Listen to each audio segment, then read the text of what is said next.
Welcome to the FaceTime with God podcast.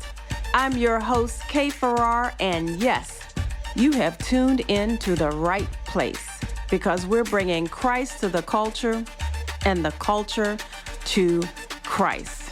Because the gospel's not for old times, it's for all times. So we've got relevant topics, real people, and we're starting right now.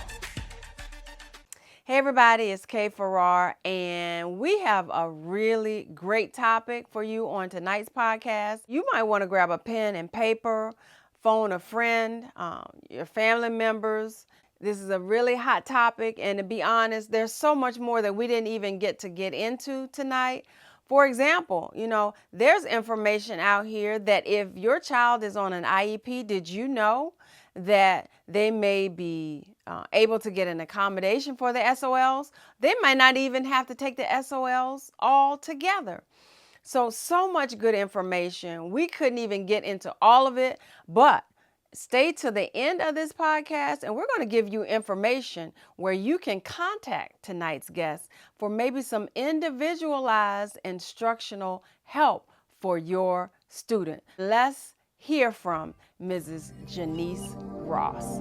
All right, so welcome to another episode of FaceTime with God, and we are here with an educational expert because education is one of our favorite topics, none other than Miss Janice Ross, and thank you for being, I did say that correctly, right? Yeah. Okay, good, because sometimes I mess up, but we are so happy to have you with us, and I know special education is your specialty, so we want to dive into that a little bit. Okay. But before we do that, we want to kind of relax a little bit. So we're gonna do a couple of our icebreakers. We've been doing these cards lately, so I'm just gonna let you pick whichever card you want.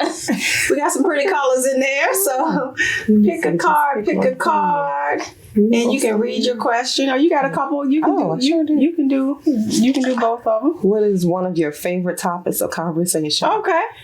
I like movies. Okay. So I like talking about movies. Oh, and wow. I like asking people to give me a movie to watch. Wow. It could be a new movie, an old movie, a musical. It doesn't matter. Almost any genre. I just love movies. All right. So you are a movie buff. So how many movies do you see in a year? Oh, gosh. I couldn't even tell you. I don't know. Okay, you watch a lot at home and you go out into the theater, all of the above? All of the above. Okay. All right, cool. Yeah. A true movie buff. All right, I know who to call the next time I need a suggestion. All right. How about your next card? What are your hopes for what the future holds for you? Ooh, that's loaded. That's a big one. That's a good one. Yeah, yeah. What are my hopes for what the future holds for you? I have 7 years before I can retire. So that is one of my hopes, to retire in 7 years or less. Okay. And another hope, I would say, for my daughter. Okay. She's 4 years old. Aww. And just as she becomes everything that God has her to be, and she just grows up as a woman after God's own heart, So, that's my hope. I got it. I love that. And and I can take those back so you don't have to hold them. Great. I love that. And I would say, even in your response just now, I think that's a true mother's response. Because when you were talking about your part of it, you had some excitement there, but that fire came through when you started talking about your child.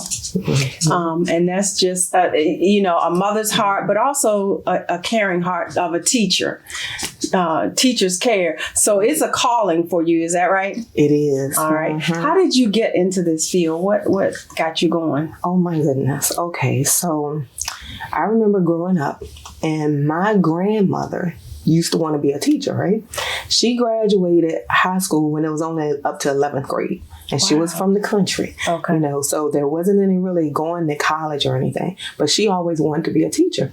So she said she prayed that somebody in the family be a teacher. When I was growing up, I was like, I do not want to teach. I do not want to teach anybody bad children. You know, after going to high school and seeing how we were, I was like, oh, no, no. So I was like, well, you know what? Speech therapists, they work in school, but they don't work with kids all day. You know, they work with a few, send them back to class, work with a few, send them back to class. So I was like, I could do that. Right? So I get to undergrad and I take all my classes and I get to audiology. And I didn't realize how hard audiology was. And I was like, oh my gosh, this is not going to work. Wow. So I switched my major and my minor and I switched to counseling. While I was in counseling, got out, got a job, no benefits, was like 32 hours part-time. And my mom was like, look, you need a job with some benefits, you know, because if it snows, something happened, you don't go to work and you don't get paid. Right. And I was like, okay. So then during that time, I was like, well, I'll go back to school to be a social worker because I still didn't want to teach. Okay. I'm still trying. I'm still running from it. So then I go back to school for social work, VCU, and lo and behold, they had work study. And what was work study for? Elementary kindergarten instructional assistant. Wow. So that's how I got started in the school system. So in other words, your grandma's prayers chased you down. They chased me down. Wow. And then you kind of got a love for it from there. I did. And then the school just kept saying, hey, you want to be a long-term sub? Hey, you want to teach these small groups? Hey, would you be a substitute every day? And you know, it was consistent pay. So I was like, sure. Yeah. And then it was like, you know, I go back to school to teach, you know, so that's what I did. And I went back for special education. Okay. Because again, I want to be in a class all day long. Gotcha. I was about to ask, why'd you pick special education? Right. Yeah, that's being smart, actually. Understanding, you know, the pros and cons, the different ways that you could be in the school system, but not have to, you know, do the same deal as just a regular teacher. So has it turned out the way you expected? It has turned out better than I expected. Okay. I mean, this is year 23 for me. Wow. And my first year, oh my gosh, I didn't think I was going to make it. I felt like I didn't know what in the world I was doing. You know, I was barely keeping my head above water. But by year 3, stuff started making sense. Okay. You know, the pieces of the puzzle started coming together. So here's why this is so important. Today, in 2024, fully 54% of adults are below a 6th grade literacy level. How did COVID affect you, though, in the classroom? It was tough because I actually stayed home on a medical accommodation. So I wasn't in the building when everyone else went back to school. Okay. I was at home virtual. Okay. So I would log in with my small groups and the teachers would put them on my link. And it might be like 5 kids at a time. And I'm on there and I'm like showing my little whiteboard and showing them how to work out things and showing them putting it on the screen, like different things to read and keeping up. And I would like print out workbooks for them, so to speak, so that all of us were on the same page, you know? That's pretty awesome. So between the two, in person and, you know, virtual, what's your pick? Okay. I guess most people would say virtual, but I don't know. You might like... I actually like if I'm tutoring and if it's one-on-one, I love virtual, you know, and I always tell parents, I said, it's not like during COVID. I said, they can't hide in a classroom of 20-something, you know, where you're looking at the screen and you see like the Hollywood squares of kids, you know, it's not like that. It's like they see you see them, and you can see exactly what they're doing. I use my dock camera. They can see what I'm doing. Okay. And I'm always like, show me your work, you know, like hold it up to the camera, you know, and we can correct if there's any mistakes right then, you know. Okay. So small group, more than one-on-one, I would say in person. Okay. Yeah. So special education, and I want to get my little notepad here. Okay. Sometimes I like to write notes. So special education. Where did they get that name, special education? And is that going to stay? You know, It's funny. In different districts is different things. Okay. Like in one district, it's exceptional education. Okay. And then other districts is special education. Yeah. You know, and then you have the Council of Exceptional Children, you know. So it just kind of depends. Okay. You know? But usually it's either going to be exceptional or special. All right. So what qualifies? So what age group do you work with? Elementary. Elementary. So that would be, you know, Kindergarten. Do you go all the way from kindergarten? Kindergarten, Okay. But no grade. pre-K? Probably they don't do special ed for pre-K. They actually do. You Okay. can qualify for services as young as 2. So, Wow. And All right, so let's start there because I was actually looking online at some of the things that they look at to determine whether a child would be on an IEP, and they were one of the things I think I saw was something like they would pass a ball to another child 2 times out of 3 or something like that. And I'm thinking, some of this just seems like some kids, I mean, does that mean that they're special? I mean, some of the criteria that I saw, but tell us what some of them would be like for, say, a kindergartner. How could you assess them and what would indicate to you that they would need to be on special, you know, in special ed? most of the students I work with receive special education services for academic or instructional needs. Okay. So, like the catching the ball twice, that's more gross motor skills. Okay. And that's for students that may be on the autism spectrum or might have cerebral palsy and maybe younger. So, like when you're looking at developmental milestones, like doctors go through, usually your doctor will ask, "Are they doing this? You know, are they rolling over? Are they doing that?" And if they miss some of those milestones, the doctor may say, "Okay, I'm gonna refer you, you know, to a specialist, you know, so we can investigate a little bit more, you know, because we just want to make sure the child is meeting their milestones." Me, for the assessments that I usually give, say for like kindergarten, there are a couple of main ones that we give. One is like the Woodcock-Johnson, and another is, oh goodness, it's a Tima and Terra. Like one is for math and one is for reading. And it might ask them questions such as they show them 5 candles and they say, John blew out 2 of the candles. How many candles are lit? And they're to say 3, you know, or and so how old are they? Get this type that one is more like kindergarten. First grade, because it was just an example. No. Yeah, because I mean, I was seeing some of this stuff online, and I don't know, some of it to me, I don't know. It just seemed a little bit like, hey, the kid might not have been paying attention that day.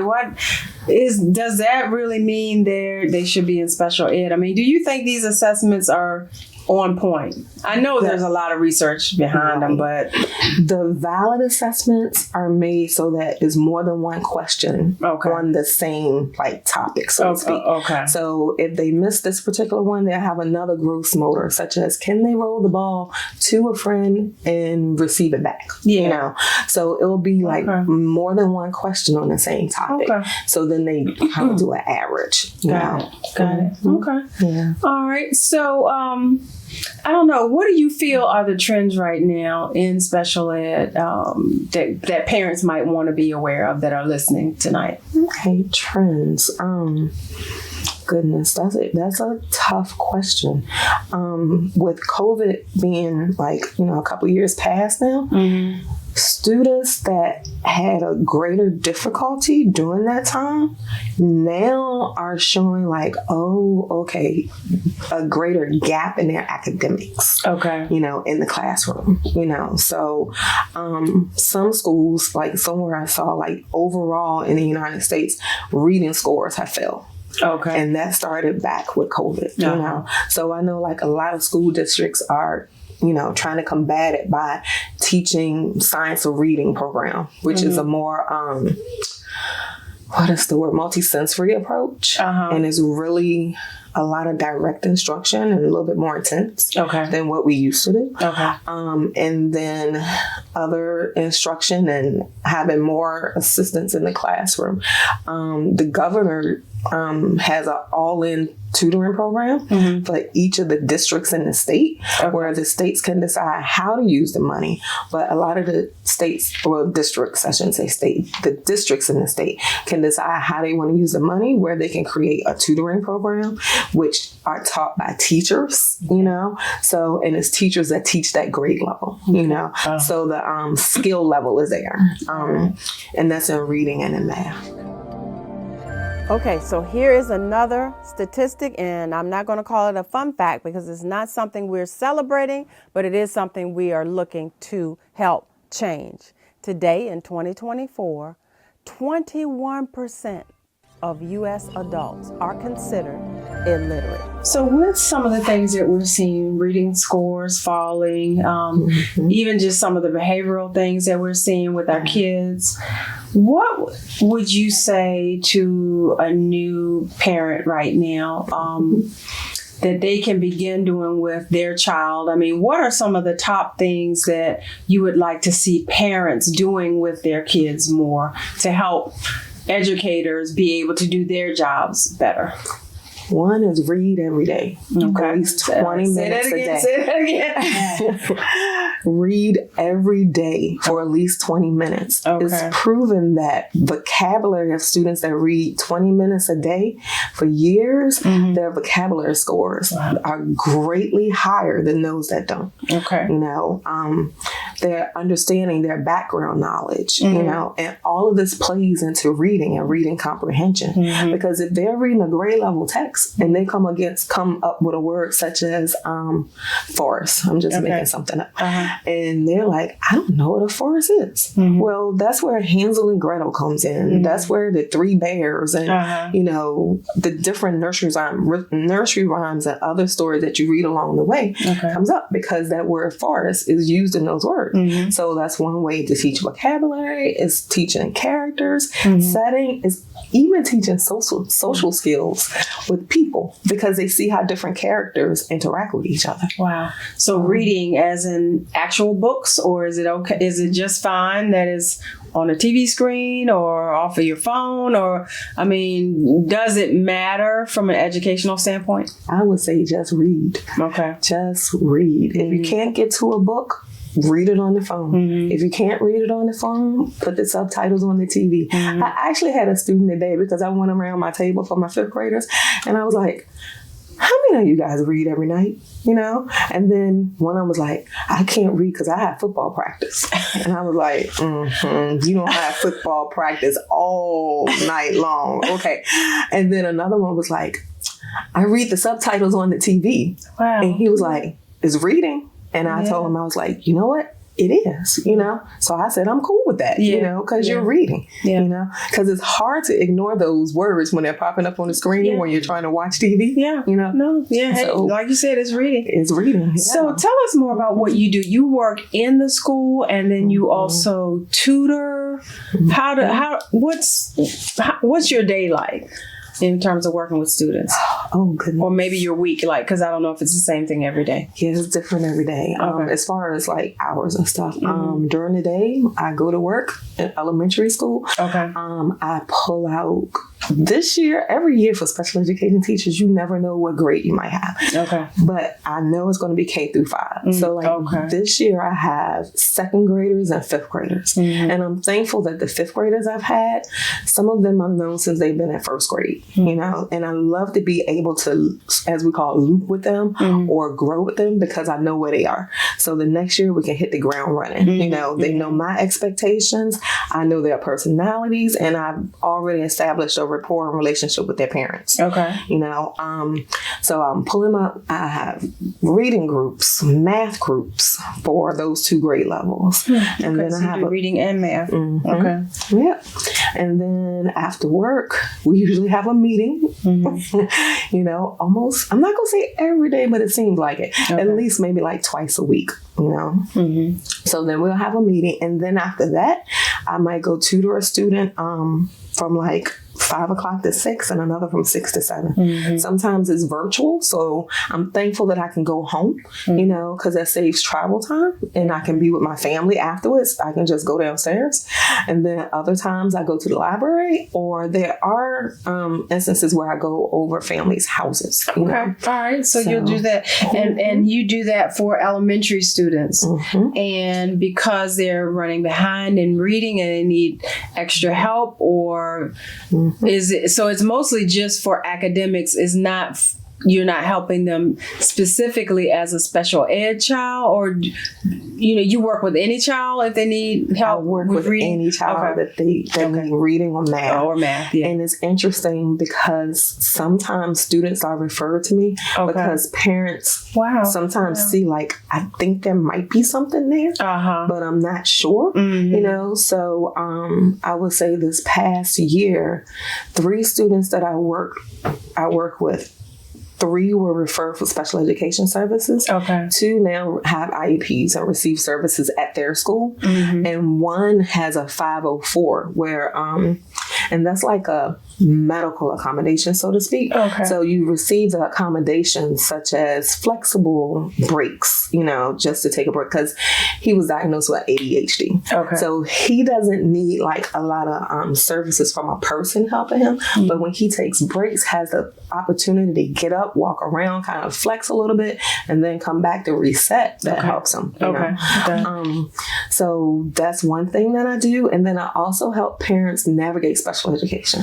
So from the time they're thinking about referring their child and saying, and I'll say, hey, you know, write a letter to the student, to the parent, and just express your concerns and write down everything that you've tried. You know, if you've already had this child tutoring, or if you've tried this and, you know, you still not seeing the progress that you like, you know, and then they'll go to child study or child find and kind of take it from there. Child study or child find. Yeah. What is that? That is like it's response to intervention, and what they do is a team of people and they take a look at the child. They look at the child's test scores. So it's a lot that happens even before they're tested or evaluated for special education. Everybody, it's K.Farrar. I wanted to jump back in to emphasize something our guest said, and I hope you all are enjoying tonight's podcast. If you have a school-age student, I'm pretty sure you are. So I want to emphasize something our guest said about keeping up with your child's doctor's visits. And we want to kind of recast our thinking to not just be, okay, if they're not feeling well, if they have a cold, you see some symptoms, something's going on physically, you take them in to be seen. Yes, we want to do that. But even before that, I want to emphasize the importance of what's known as well child visits, because of the need for behavioral assessments as well as developmental assessments that your child's doctor can conduct for you, right? Making sure that their cognitive development, their motor skill development is proceeding on track for their age. And they just try different things. So they might have to work with a reading interventionist or a math interventionist. And then they come back to the table maybe in like a month and check the child's progress. And if progress isn't where they were hoping it would be, they might go, you know, like, okay, let's evaluate because it might be something more here. Or they might say, oh, well, they're making progress with the interventionist. Let's just keep that up, you know. So, and so I take it, do you have a website? How can people reach you? Because this is very much needed. Kids need help getting through school. I know I had to get a tutor. My mom was a teacher, and she got a tutor for me in math to help me with my math. She happened to be a math teacher too. But yeah, so people need tutors. If somebody wanted to get in contact with you, how can they reach you? I'm on Facebook, Momentum Educational Solutions, LLC. So, All right. And on Facebook, there's a number where you can reach me at, or you can message me.